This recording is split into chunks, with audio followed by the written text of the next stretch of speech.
All right, let's be real for a sec. Who hasn't lost an hour scrolling through pet photos online? I know I have. Right. And it kind of makes you think, what if I could hang out with these furry guys all day, every day? Yeah, the dream job, pet sitting. Exactly. Yeah. But is it actually all sunshine, snuggles, and adorable Instagram pics? Today, we're doing a deep dive into RoleCatcher's career guide on becoming a pet sitter to see if it lives up to the hype. Well, one thing's for sure, it's definitely not just playing with puppies, even though that's a big part of the appeal. So there's more to it than like remembering treat time and where the good scratching post is. Way more. RoleCatcher's Guide makes it clear this is a multifaceted job with some real responsibility baked in. Oh, like what? We're talking dog walking, yeah, but also home boarding, even driving animals to appointments. Huh. That's more involved than I pictured. And that means being ready for anything. You might have to monitor their health, give medication. Seriously. Oh, yeah. Or even handle emergencies. RoleCatcher actually has a whole thing about a pre-visit checklist. What's that for? So you and the owners are on the same page about, like, behavioral quirks.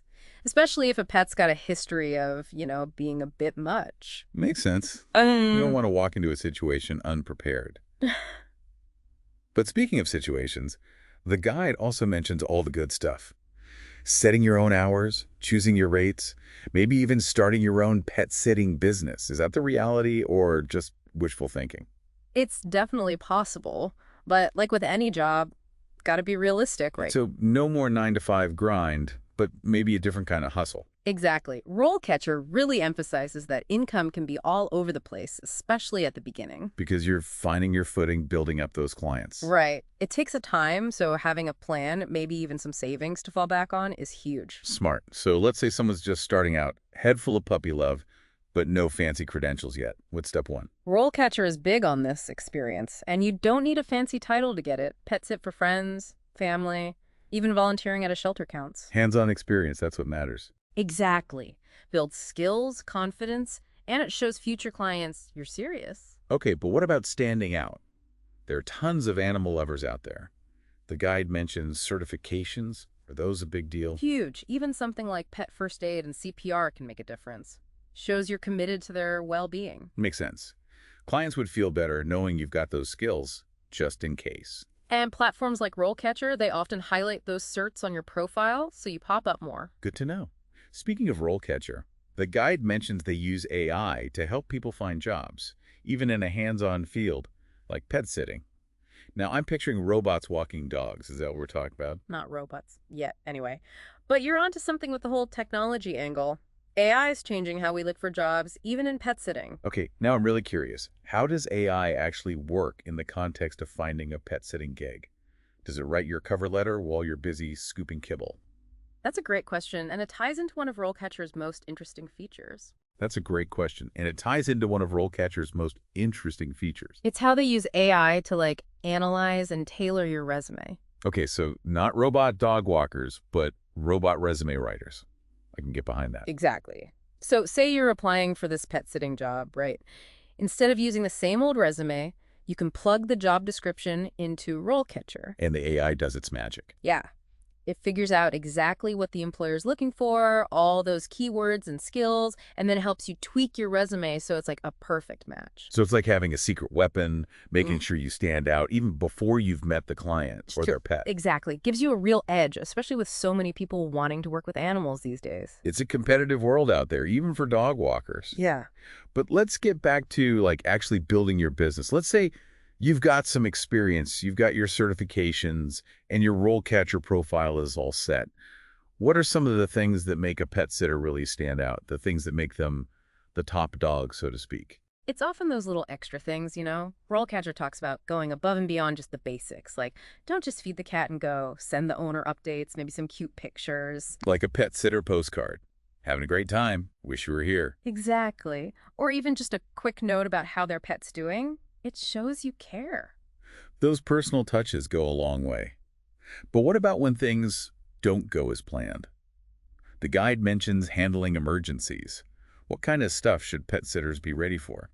Emergencies? Well, they can be anything, really. Could be the pet gets into something they shouldn't, or their behavior changes suddenly. Sometimes it's even an unexpected injury. So you need to be ready for anything. Yeah, the main thing is to stay calm, see what's going on, and know what to do. It's like being a pet detective as well as a pet sitter. Yeah. What does RoleCatcher say about those moments when you're like, what do I do? First thing, always tell the owner right away.